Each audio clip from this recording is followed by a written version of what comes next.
Okay, shout out sa ating mga estudyante na nag-aaral ngayon. Huwag po kayong ma-depress at mabalisa sa iyong pag-aaral. Lalo na po yung mga estudyanteng na failure sa kanila mga grado. Test paper lamang yan. Papel at saka ballpen. Kailangan pagtibayan ng loob, madiskarte sa buhay, at marunong lumuhod at tumawag sa itaas. Alam niyo, kapag ang tinutukan niyo ay papel, grado, yan minsan ang gagamitin ng depression, anxiety, at maraming nawawala ng buhay ng dahil sa grado. Kaya ang aking lang, huwag ginawang tingnan ng grado.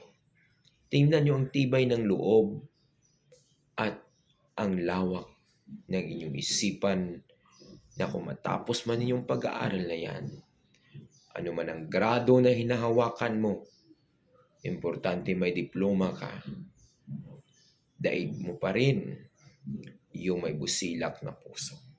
Kahit saan ka, kaibigan, estudyante, maraming tatanggap sa iyo kung ikaw ay masipag, ikaw ay mapagkakatiwalaan, at ikaw ay malusog sa pangangatawan.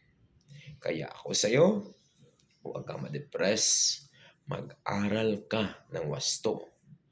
Ika nga, ang sabi nila, study well, not study hard. Kasi kung yan ang iyong pagtutuunan, minsan dahil sa pagkakamali ng ating mga desisyon, nawawalan tayo ng focus.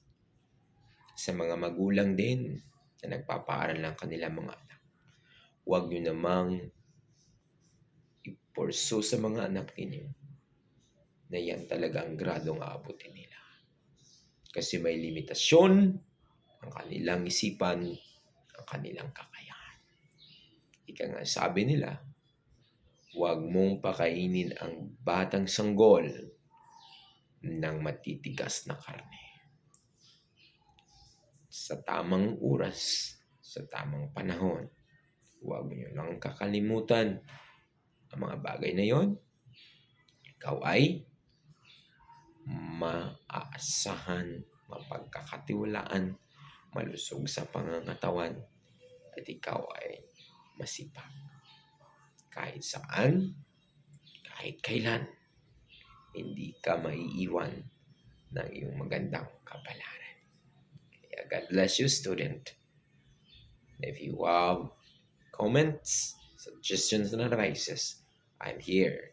I'm your Kuya Renz, willing and able to listen.